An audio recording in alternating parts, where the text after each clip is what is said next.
Pemirsa, Anda masih bersama kami dalam Berita TV-mu. Jauh sebelum proklamasi kemerdekaan dibacakan, Presiden Soekarno mengungkapkan cita-citanya akan pendidikan bagi rakyat agar dapat terbebas dari belenggu kebodohan dan penjajahan. Begitu juga Muhammadiyah yang turut mencerdaskan kehidupan bangsa melalui berbagai amal usahanya.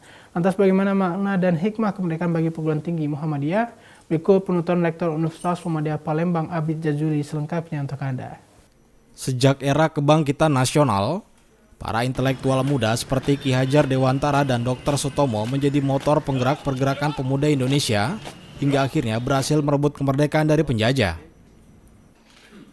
Pasca kemerdekaan, kesempatan untuk mengenyam pendidikan tinggi terbuka lebar bagi seluruh rakyat Indonesia, termasuk Persyarikatan Muhammadiyah yang juga turut andil dalam pergerakan pendidikan melalui perguruan tinggi Muhammadiyah yang tersebar di seluruh Indonesia. Di momen bersejarah kemerdekaan Republik Indonesia yang ke-76 ini, sudah sepatutnya kita turut serta mengisi kemerdekaan dengan menuntut ilmu.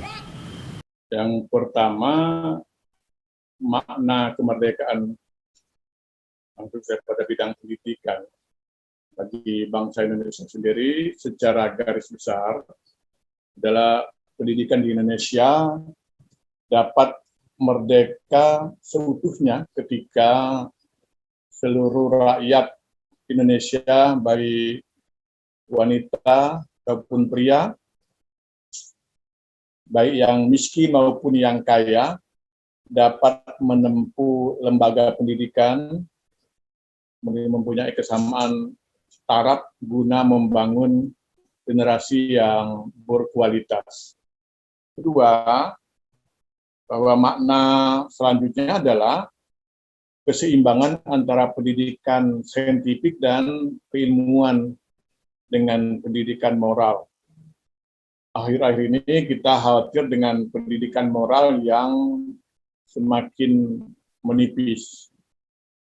Yang ketiga, makna selanjutnya adalah mewujudkan pendidikan sebagaimana diatur dalam alinea ketiga pembukaan Undang-Undang Dasar 1945 dengan mencerdaskan seluruh bangsa Indonesia adalah kebebasan dan independensi. Menurut saya saat ini semua institusi pendidikan telah memiliki itu.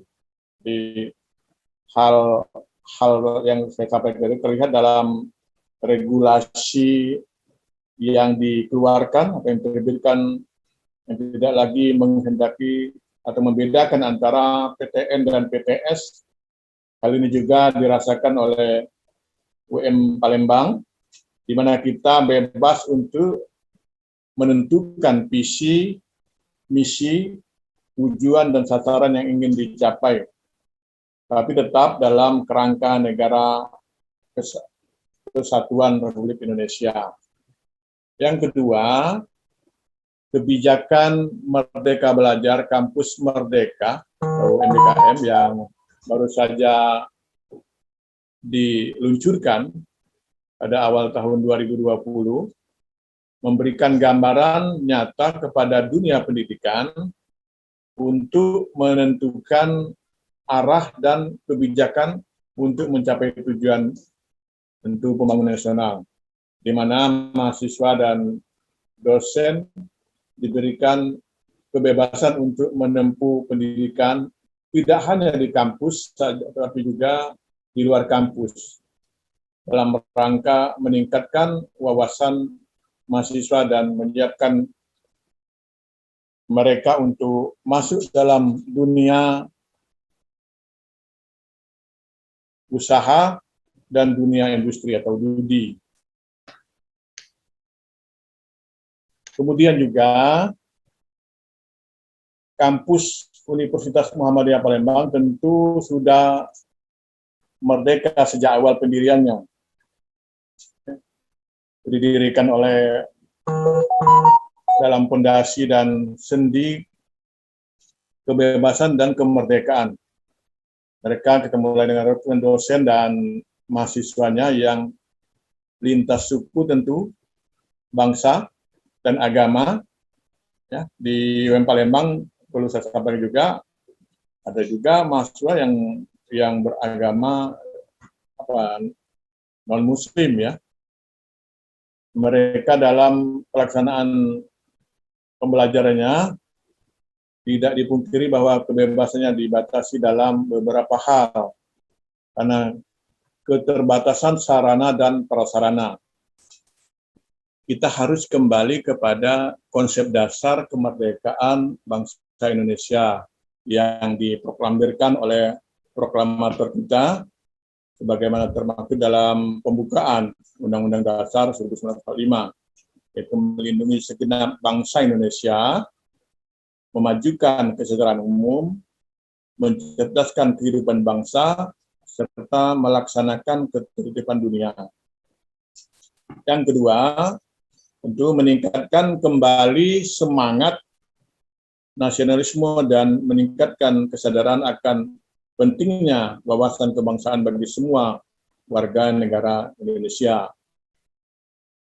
Yang berikutnya tentu meningkatkan akuntabilitas penyelenggaraan kehidupan berbangsa dan bernegara. Terakhir tentu tetap meningkatkan imunitas dan selalu berdoa kepada Allah SWT agar pandemi ini, seperti di masa sekarang ini, kita dalam masa pandemi ini, segera selesai dan kita dapat beraktivitas sebagaimana biasa. Tentu